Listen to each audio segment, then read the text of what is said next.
La doctrina de la Trinidad es una de las más fáciles de declarar y una de las más difíciles de entender, pero su fórmula es muy sencilla y podemos con 3 enunciados, pues uno de los cuales es un enunciado compuesto, complejo, pero con 3 enunciados podemos declarar completamente la doctrina de la Trinidad.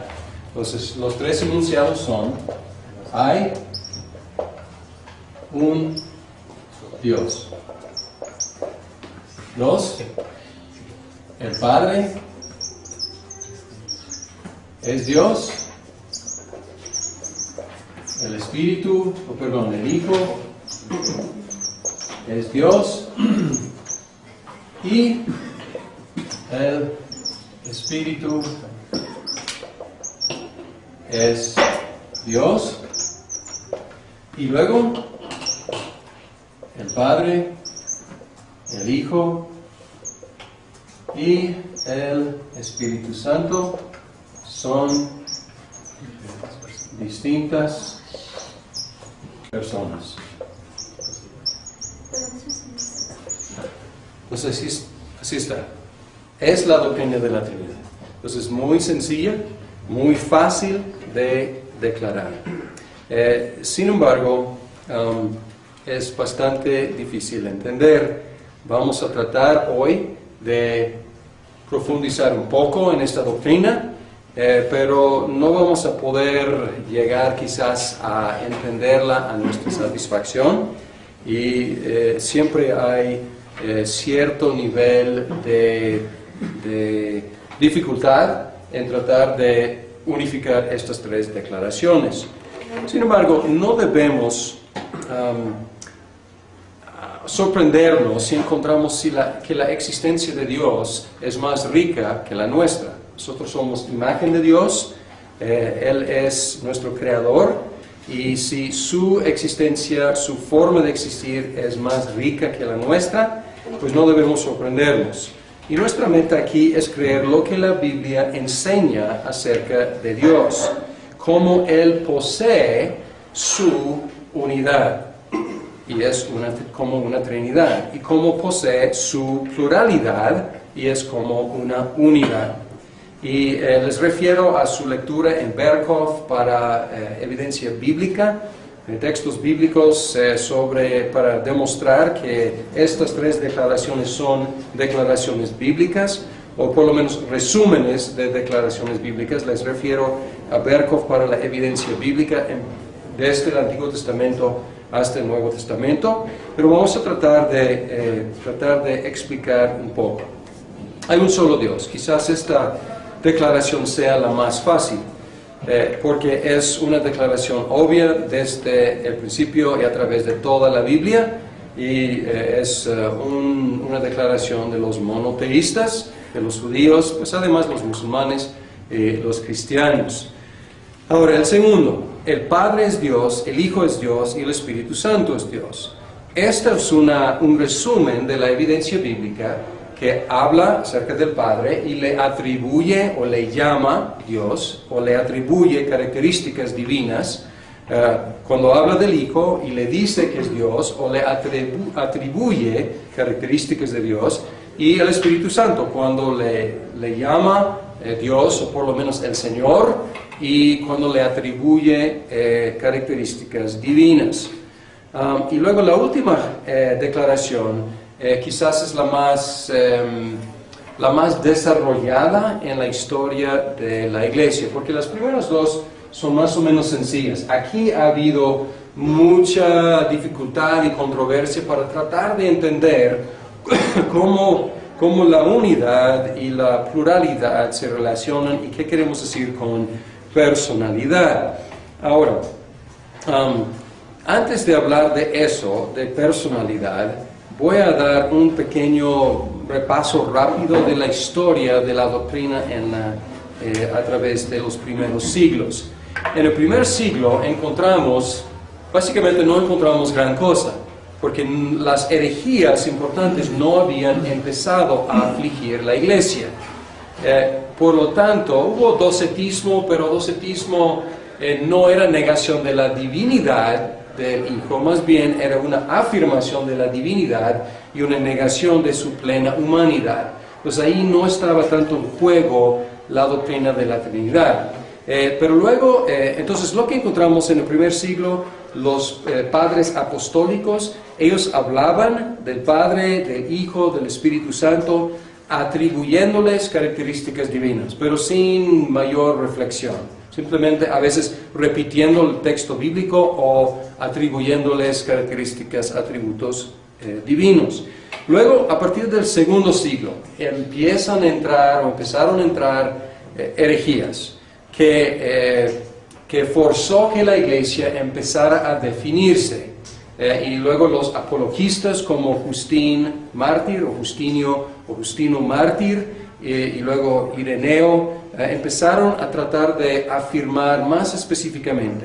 En Justino Mártir, él hablaba de Jesús como Dios y a veces él usaba el artículo como el Dios. Entonces muy enfático, hablando del Hijo como el Dios, afirmando plenamente su divinidad. Ireneo, él afirmaba la unidad y la divinidad de las tres personas. Y luego con Tertuliano, a finales del segundo siglo y principios del tercer siglo, tenemos un avance. Él introdujo, usando latín, él introdujo lenguaje más técnico. Y él aprovechó las posibilidades en latín para tratar de explicar la Trinidad. Y él hizo algo importante, sobre todo para el occidente. Él derivó la existencia de la Trinidad del ser de Dios, en lugar de derivar la existencia del del Hijo y del Espíritu del Padre. Pues algunos concebían de la Trinidad como una derivación del Padre. El Padre es primero y de ahí sale Hijo y Espíritu Santo. Y él decía, no, hay algo más fundamental, hay algo en común, el ser de Dios. Y el ser de Dios, de ahí derivamos la Trinidad. El ser de Dios existe como Trinidad. No es una función del Padre tener una Trinidad o existir como Trinidad. Es una función de Dios eterno. Entonces es algo que encontramos muy fuertemente en el occidente. Luego Orígenes enfatizó la eternidad de las relaciones trinitarias. Pues ahora está empezando a desarrollar la idea de que estas relaciones entre las personas de la Trinidad son relaciones eternas. El Hijo eternamente es engendrado eternamente por el Padre. Entonces él introdujo esta idea o desarrolló esta idea y luego él en un sentido fue en reversa en otro concepto, porque él pero mantenía una línea de subordinacionismo, subordinando al Hijo y el Espíritu al Padre y derivando la Trinidad ya no como Tertuliano, sino como otros, derivando la Trinidad del Padre. Y encontramos esta diferencia entre Occidente y Oriente. En general, en el Occidente, la Trinidad es una función del ser de Dios. Y, por favor, en el Oriente, en general, derivan la Trinidad del Padre. En el Concilio de Nicea, en 325, la Iglesia enfatizó la consustancialidad del Padre y del Hijo. Ahí introdujeron la palabra, no por primera vez, pero homoousios. Y esta es una palabra que hemos estudiado en otros cursos. Homoousios. Ousios es como esencia, sustancia, homo es mismo. Entonces, el Padre y el Hijo tienen la misma sustancia. Ahí no se metían en la cuestión del Espíritu Santo todavía. pero aquí es un énfasis de consustancialidad entre Padre e Hijo. Bien, Agustín, él como tomó las ideas de Tertuliano, y él desarrolló dos cosas importantes. Él enfatizó que la Trinidad se deriva del ser de Dios, como Tertuliano, y básicamente Tertuliano y Agustín dieron a la Iglesia occidental la doctrina de la Trinidad, que es creída en el occidente desde entonces. Y también enfatizaba que el Padre, o más bien el Espíritu, procede no solo del Padre, sino también del Hijo. Más adelante esta frase fue injertada en el credo niceno-constantinopolitano. En el Oriente ellos dicen que procede del Padre, el Espíritu Santo, y en el Occidente dicen que procede del Padre y del Hijo. Esta es la cláusula filioque.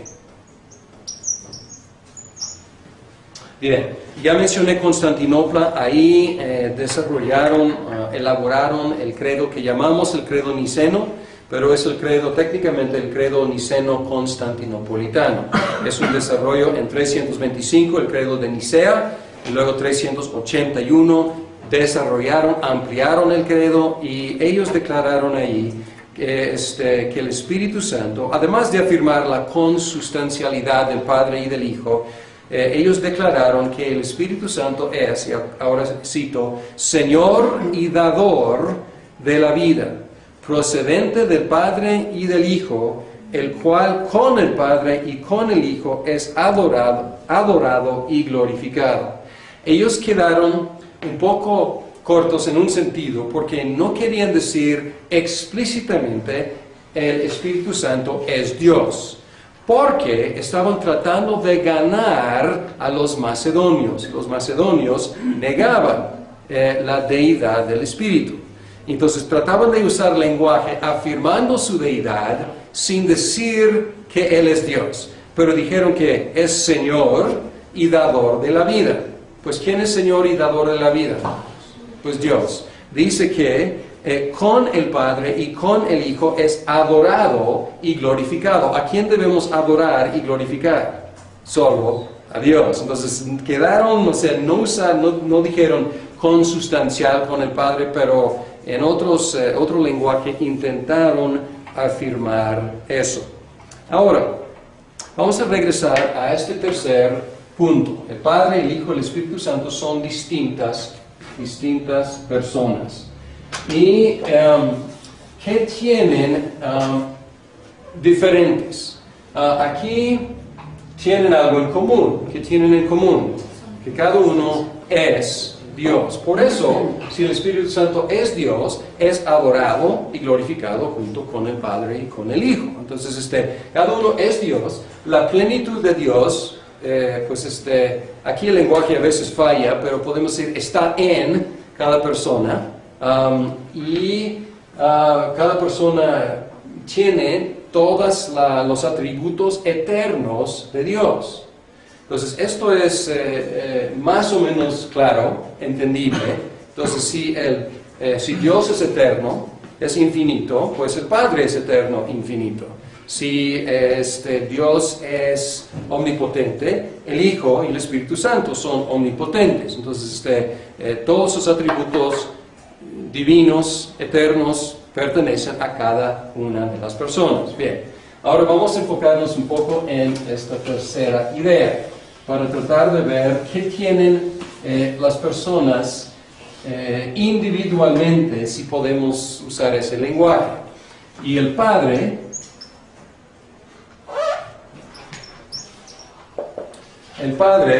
Él tiene dos características personales, podemos decir. El Padre tiene generación y tiene expiración. Generación con respecto al Hijo. El Padre, en su relación con el Hijo, eternamente genera al Hijo. Y en cuanto al Espíritu Santo, eternamente Él expira al Espíritu Santo. El Hijo, ¿qué tiene? Pues Él tiene filiación. Filiación tiene que ver con ser hijo. Entonces Él eternamente es engendrado por el Padre. Y luego el Espíritu, Él tiene procesión. Él eternamente procede del Padre y del Hijo. Si eres oriental, dices, Él procede eternamente del Padre. Si eres occidental, probablemente dices que Él procede eternamente del Hijo también. Ahora, aquí debemos pensar un poquito en dificultades que hubo en la controversia a través de los primeros siglos. Unas dificultades eran dificultades del lenguaje. Y nosotros todavía tenemos este problema, hablamos castellano, que es latín moderno de la península Iberia, entonces tenemos básicamente las mismas palabras, y cuando nosotros pensamos en persona, nosotros pensamos en un individuo, y para nosotros un ser humano y una persona es lo mismo, entonces es difícil pensar en un ser y tres personas. Después de mucha controversia y muchos malentendidos y mucho desprecio mutuo, los que hablaban griego despreciando la pobreza del latín, y que no se puede expresar mucho en latín, y los latinos despreciando la pobreza del idioma griego, porque no se puede decir mucho en ese pobre idioma, y acusaciones mutuas por malentendidos, eventualmente llegaron a solidificarse dos palabras en el oriente y dos palabras en el occidente. En el oriente, usios, y luego upóstasis. Y luego en el occidente, sustancia y persona. Entonces aquí pues castellano es casi igual. Sin embargo, estas no son traducciones exactas. Y a veces había dificultad porque al principio persona era aplicada a un actor. Y a veces todavía hablamos así, o sea, qué persona o qué personaje, qué papel está jugando. Y entonces los griegos escuchando esto se espantaban porque parecía sabellianismo o modalismo, cosa que vamos a mencionar. Y a veces estas dos palabras se utilizaban intercambiablemente. Entonces a veces hablaban en el oriente, al principio hablaban de una upóstasis y luego tres upóstasis, pero en otro sentido. Entonces había dificultad por los dos lados, pero esto es como se ha solidificado. ¿Qué es la sustancia? ¿Qué es la sustancia de Dios? La sustancia es el ser de Dios, es la esencia de Dios, son los atributos eternos de Dios. ¿Qué es una persona? ¿O qué es una hipóstasis? Una persona, una hipóstasis en lenguaje trinitario es un modo de existencia eterna de Dios, indicada por la característica personal de cada persona: paternidad, expiración, generación y procesión. Entonces, yo dije que persona o hipóstasis es un modo de existencia eterna. Al rato vamos a hablar de desviaciones y vamos a hablar de modalismo. Y modalismo es una herejía. Entonces, cuando uso la palabra modo, lo uso con algo de temor para que nadie malentienda. Sin embargo, hablamos aquí de modo de existencia eterna. Y el modalismo es modo de presentación temporal. Y ahí es la diferencia importante. Entonces, estamos hablando de un modo permanente, o más bien tres modos permanentes, eternos, de existencia. ¿Cómo existe el ser de Dios? ¿Cómo existe el usios o la sustancia de Dios? Existe eternamente en tres modos que son, que indican las relaciones intratrinitarianas, o sea, dentro de la Trinidad. La Confesión de Fe de Westminster habla de este hecho o da definiciones en el capítulo 2, el tercer párrafo que voy a mencionar o leer. Dice: en la unidad de la divinidad hay tres personas de una sustancia. Entonces aquí estamos en los 1840. ¿Qué lenguaje están usando? El mismo. O sea, los reformadores no eran creativos en cuanto a la doctrina de la Trinidad. Ellos dijeron, tres personas de una sustancia, poder y eternidad. Dios Padre, Dios Hijo, Dios Espíritu Santo.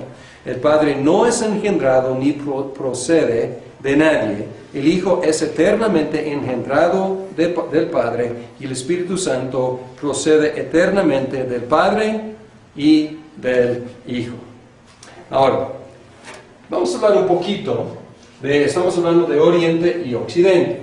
Y los orientales, los ortodoxos orientales, tachan a todo el Occidente básicamente como hereje, porque agregamos algo al credo niceno-constantinopolitano. Esta frase, filioque, y del Hijo. Y en un sentido, ellos tienen razón, o sea, no hay que estar jugando o modificando credos ecuménicos. Entonces, aún en el Occidente se reconoce que es una adición no autorizada ecuménicamente, porque pues ya era agregada después del concilio y nunca aprobada por toda la iglesia. Y ahora que la iglesia está dividida, pues es imposible que sea aprobada ecuménicamente. Entonces, aún en el Occidente reconocemos eso, que es una modificación del credo. Sin embargo, el credo no es a nivel de la Biblia. Es un credo. Es un problema quizás mayor para los católicos romanos, porque ellos reciben los concilios ecuménicos como básicamente infalibles. Pues es un mayor problema para ellos modificar un credo ecuménico que para los protestantes, porque para los protestantes respetamos los credos, admiramos los credos, utilizamos los credos, aprendemos de los credos, confesamos los credos, pero también estamos abiertos a mejorar si pues Dios a través de la reflexión teológica nos indica que realmente no hemos sido tan correctos o tan precisos como pudiéramos haber sido. Entonces, ¿qué de esta frase? Filioque, y del Hijo. Si tratamos de hacer un tipo de... es difícil hacer diagrama aquí, pero podemos decir en el Oriente y en el Occidente dos diferentes formas de proceder.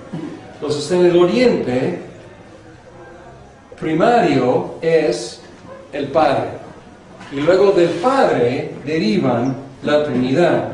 Entonces tenemos al Hijo y tenemos al Espíritu.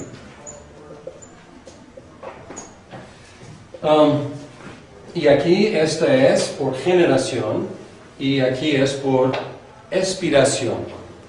Pero tenemos algo falta aquí. Okay, ya sabemos cómo el Padre se relaciona con el Hijo. Y ya sabemos cómo el Espíritu se relaciona con el Hijo, pero ¿qué falta? Hay una relación aquí que en el Oriente nunca se ha definido. Ellos dicen que el Espíritu procede del Padre por medio del Hijo. Entonces hay algo de relación allá. Y nosotros igualmente podríamos afirmar algo semejante, entonces no es muy diferente. Y a veces la gente dice que pues todos están ahogándose en un vaso de agua, pero puede ver aquí que hay un diferente proceder que tiene implicaciones pues más o menos importantes. En el occidente, ¿cómo vamos a hacer el diagrama? Pues Padre, Hijo, Espíritu Santo. Y hay mucho más énfasis en el hecho de que estas relaciones intratrinitarianas son derivadas del ser de Dios. Entonces la punta de partido aquí es Dios. Y aquí empiezan con Padre.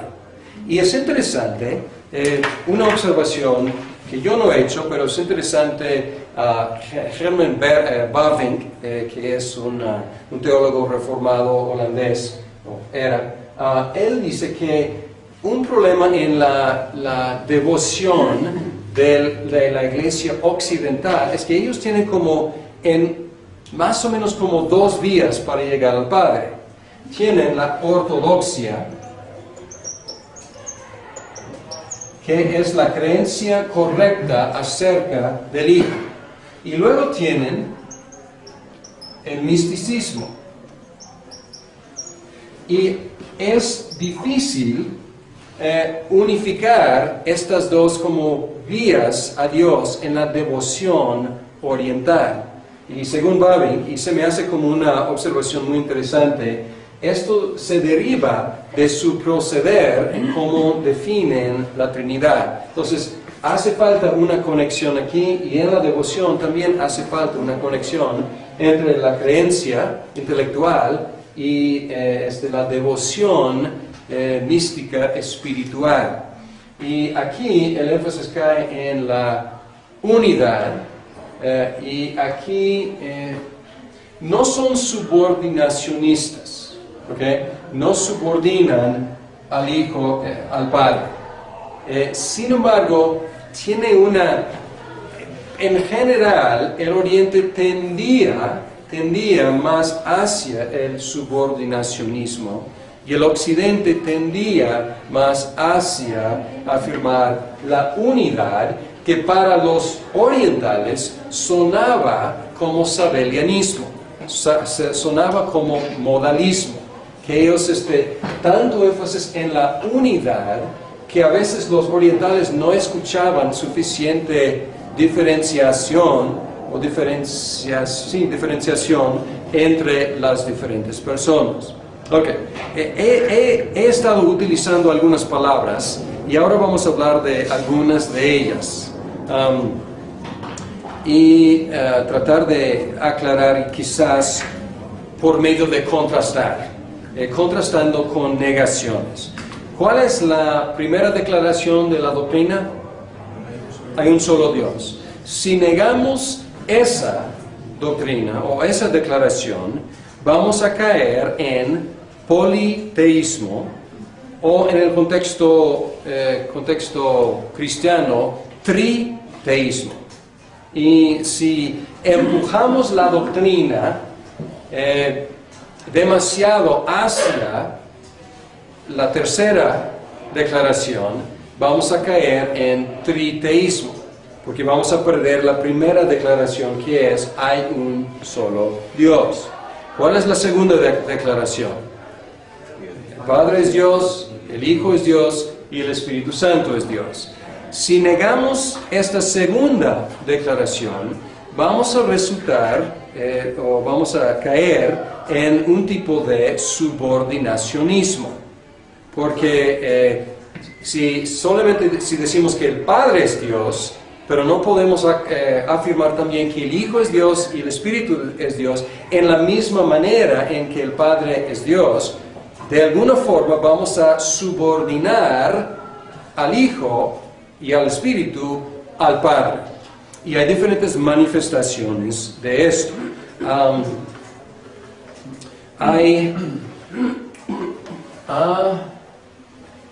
Puedo borrar aquí, ¿no? Y creo que vimos esto en la historia de la iglesia, algunas de esas opciones. Arrianismo, que fue condenado en el concilio de Nicea. El arrianismo dice que el Hijo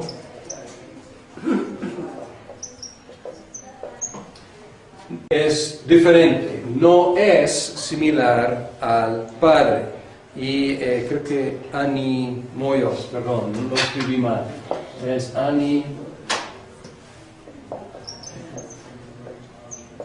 Animoios. Entonces es diferente, no es ni similar al Padre, es otra cosa. Para Arrio, el Hijo es el primero de las criaturas, o la primera de las criaturas. No es eterno, y él afirmaba que había un tiempo cuando el Hijo no existía.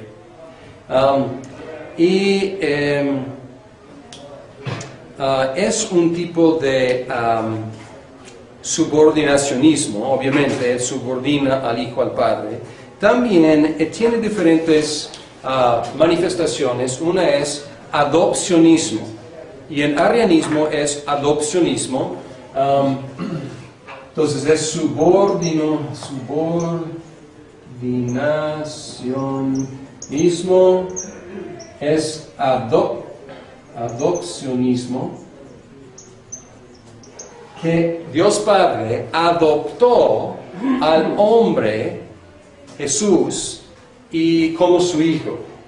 Y en un sentido, depende de la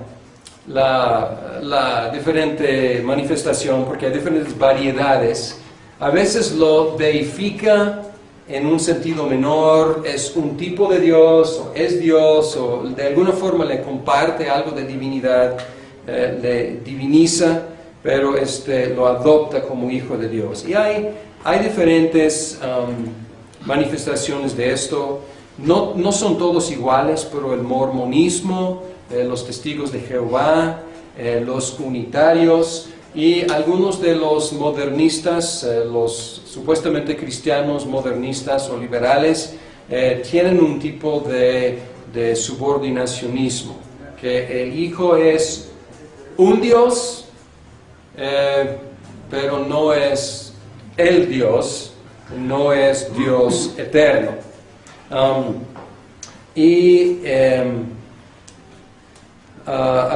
Semi-arrianismo,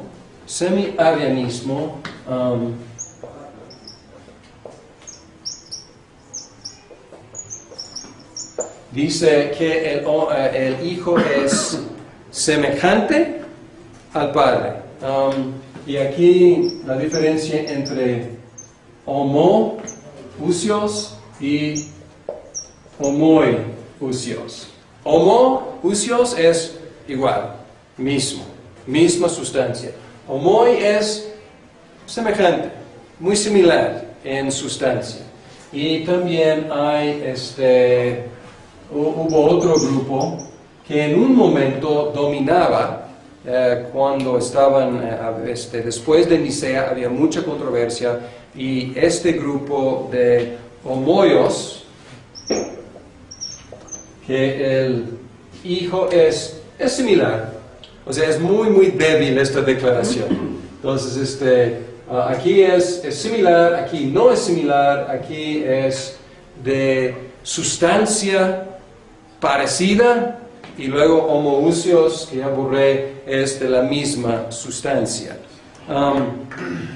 Macedonianismo, que ya mencioné, negación de la deidad del Espíritu Santo. Igual los testigos de Jehová no solamente son subordinacionistas, hablan de Jesucristo como un Dios, pero también son macedonistas, niegan la la deidad del Espíritu Santo. Entonces, todo esto es una negación de la segunda declaración. El Padre es Dios, el Hijo es Dios y el Espíritu Santo es Dios.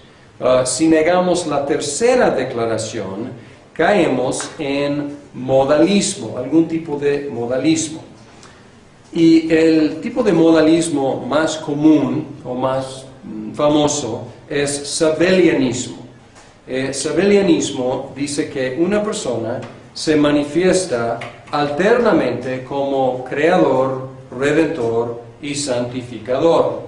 Alternamente, o sea, a veces Dios se presenta con la máscara del Padre, a veces se presenta como pues, el personaje, el papel del Hijo, y a veces como el papel del Espíritu Santo.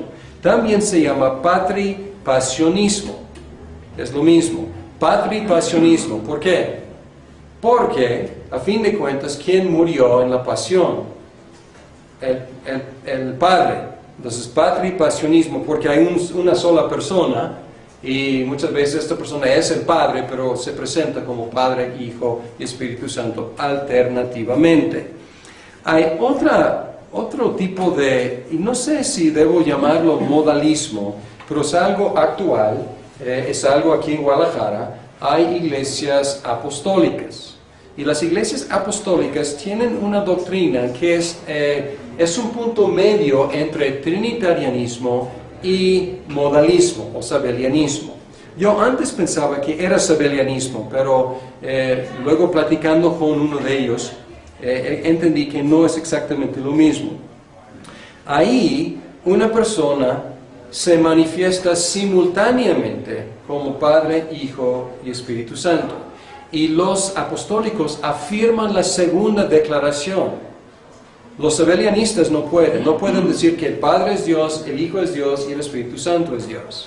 Los apostólicos pueden decir, hay un solo Dios, el Padre es Dios, el Hijo es Dios y el Espíritu Santo es Dios. Pero no pueden afirmar tres distintas personas. Entonces es un tipo de modalismo, pero no tan fuerte. O sea, es un punto medio entre. Y ellos viven y mueven en nuestros círculos como evangélicos. O sea, pero hay una diferencia importante ahí en su doctrina de Dios. Hablando de doctrina de Dios, hablando de la importancia y diferencias importantes, vamos a hablar de por qué esta doctrina es importante. Y debemos reconocer que los que pelearon por esta doctrina estaban peleando por la fe cristiana. O sea, no estaban peleando a favor de un detalle. Estaban peleando a favor de la fe cristiana. Porque ellos reconocían que sin la doctrina de la Trinidad, y si negamos una u otra de estas tres declaraciones, pues ya no es cristianismo, ya no es la fe cristiana, ya es otra cosa, es politeísmo, o es unitarianismo, o es otra cosa, pero no es la fe cristiana. Entonces, ¿por qué tan importante? Una respuesta a por qué tan importante esta doctrina es esta declaración: Dios es como se revela. No está haciendo ninguna finta. La forma en la cual Él se revela es como Él es eternamente. Y aquí vamos a introducir dos palabras.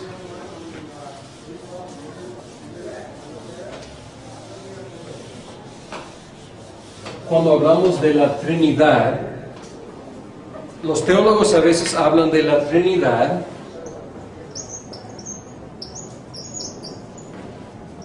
ontológica o ontológica. Ontología tiene que ver con existencia, con ser. Y cuando hablamos de la Trinidad ontológica, estamos hablando de la Trinidad como es eternamente, en sus relaciones ad inter o intra, o sea, dentro de su existencia. Y luego hablamos de la Trinidad económica. Y esta palabra económica a lo mejor nos suena un poco rara porque muchas veces pensamos en finanzas, pensamos en dinero, pero economía son las leyes de la casa, o sea, de ahí se derive la palabra. Entonces, ¿cuáles son las leyes de la casa en la redención? Y aquí la idea es, en su existencia ad intra, y aquí en su manifestación ad extra. Aquí dentro de su propio ser y aquí en su manifestación externa. Y cuando hablamos de la economía, estamos hablando de la economía de la redención. Cómo Dios se manifestó en lo que hizo con su universo. Y lo importante aquí es que Dios es eternamente como se reveló.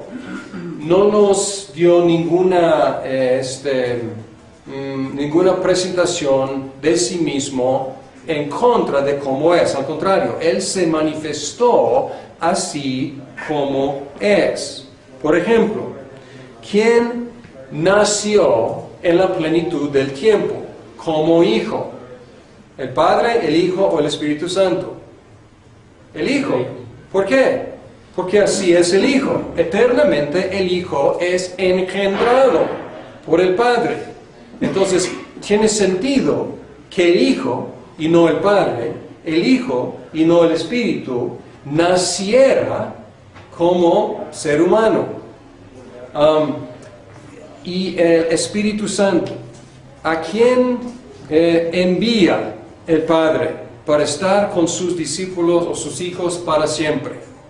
Pues al Espíritu Santo, procede del Padre y del Hijo, porque en Juan habla Jesús acerca de que el Padre va a enviar al Espíritu y que Él va a dar el Espíritu.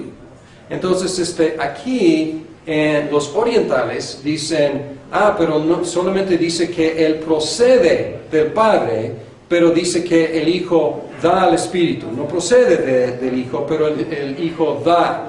Pero estamos encontrando un problema ahí. Entonces, ¿es una finta?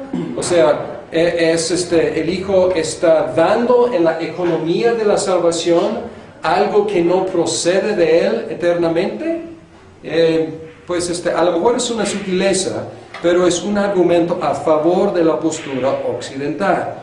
En la economía de la salvación, el Espíritu sí procede, es dado por el Hijo, además como por el Padre. Este hecho es muy importante porque nos asegura nuestra salvación, porque la salvación es una obra del Dios eterno manifestándose así como es. No es una función de una modalidad temporal de Dios. La salvación es basada en quién es Dios. Y esto da a la salvación más seguridad, porque es manifestación en el tiempo de las relaciones que existen eternamente en Dios mismo. Y ni es una obra de un ser menor, de un Dios menor, subordinado al Dios verdadero. Al contrario, es la obra del Dios eterno. Y otra importancia de esta doctrina es que las obras de Dios son las obras de las tres personas. Si ven Génesis 1, las tres personas implícitamente están ahí: Dios, su palabra y su espíritu. Ahí están mencionadas.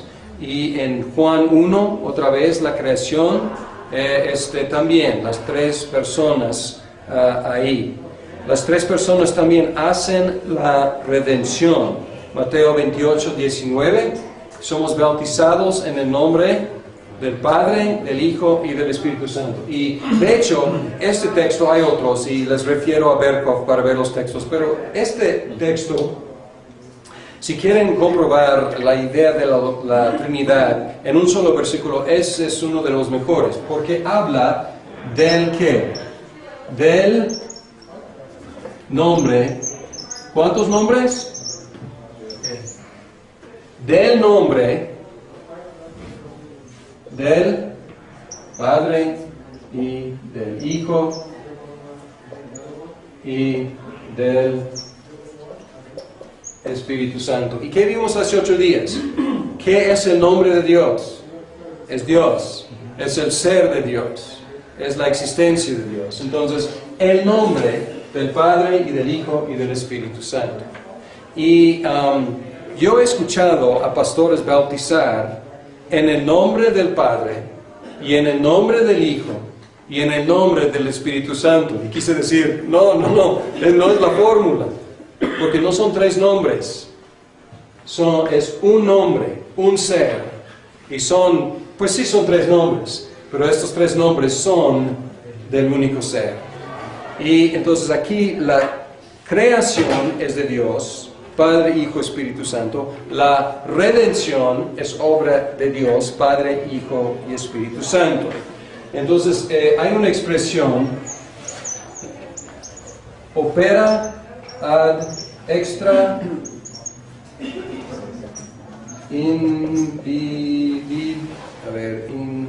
Trinitatis indivisa sunt. Trinitatis indivisa sunt. Dice que las obras hacia afuera de Dios, de la Trinidad más bien, son indivisibles. O sea, todas las obras de Dios son las obras del Padre y del Hijo y del Espíritu Santo. Sin embargo, en la economía de la redención, como ya observamos, una persona u otra se enfatiza. En la creación, el Padre, en la redención, el Hijo, en la santificación, el Espíritu Santo. Pero no son 3 dioses operando separadamente. Otra importancia de esta doctrina, y voy a mencionar 2 cosas rápidamente. En la filosofía hay un problema, el problema se llama el uno y los muchos. Y los filósofos, ellos se preocupan por definir cuál es lo más básico en el universo, uno o mucho. Y algunos van en una dirección y terminan diciendo que hay una sola cosa en todo el universo. Y otros dicen que no hay, son átomos y no hay nada que conecte los átomos. Entonces ellos tienen mucha dificultad con reunir este problema de la unidad o la pluralidad en el universo. Y la pregunta es, ¿cuál es más básica? ¿Unidad o pluralidad? ¿Materia? ¿Qué es el universo? ¿Es materia? O sea, ¿una sola materia? ¿O son átomos? Entonces son 2 posturas. Y la Trinidad enseña que los 2 son igualmente básicos. Entonces es una respuesta al problema que rechaza los dos extremos y dice, eternamente la unidad y la pluralidad son igualmente básicas en Dios. La última cosa que quiero mencionar, y es algo de mucho consuelo, es que la Trinidad hace sentido de la declaración Dios es amor. Si Dios no existiera como Trinidad, esta declaración que Dios es amor sería algo temporal. Porque donde está el amor tiene que ver con más de una persona para que haya amor. Hay el amante y el amado. Pero si no existiera Dios como Trinidad, ¿a quién amaba durante toda la eternidad? Y llegaríamos a la conclusión es que Dios empezó a ser amor cuando creó algo o alguien para amar. Pero no, la idea es que como Trinidad Dios siempre se ha amado entre las tres personas con un amor eterno. Y al crearnos y al redimirnos, ¿qué está haciendo? No está empezando a amar, más bien Él está extendiendo los beneficios de su amor eterno a nosotros. Y el Espíritu Santo son distintas personas. Entonces así está. Es la doctrina de la Trinidad. Entonces es muy sencilla, muy fácil de declarar. Sin embargo, es bastante difícil de entender. Vamos a tratar hoy de profundizar un poco en esta doctrina, pero no vamos a poder llegar quizás a entenderla a nuestra satisfacción, y siempre hay cierto nivel de dificultad en tratar de unificar estas tres declaraciones. Sin embargo, no debemos sorprendernos si encontramos que la existencia de Dios es más rica que la nuestra. Nosotros somos imagen de Dios, Él es nuestro creador, y si su existencia, su forma de existir es más rica que la nuestra, pues no debemos sorprendernos. Y nuestra meta aquí es creer lo que la Biblia enseña acerca de Dios, cómo Él posee. Hablaban del Padre, del Hijo, del Espíritu Santo, atribuyéndoles características divinas, pero sin mayor reflexión. Simplemente a veces repitiendo el texto bíblico o atribuyéndoles características, atributos divinos. Luego, a partir del segundo siglo, empezaron a entrar herejías que forzó que la Iglesia empezara a definirse. Y luego los apologistas como Justín Mártir o Justino Mártir y luego Ireneo empezaron a tratar de afirmar más específicamente. En Justino Mártir él hablaba de Jesús como Dios, y a veces él usaba el artículo como el Dios. Entonces muy enfático, hablando del Hijo como el Dios, afirmando plenamente su divinidad. Ireneo, él afirmaba la unidad y la divinidad de las tres personas. Y luego con Tertuliano, a finales del segundo siglo y principios del tercer siglo, tenemos un avance. Él introdujo, usando latín, él introdujo lenguaje más técnico. Y él aprovechó las posibilidades del latín para tratar de explicar la Trinidad.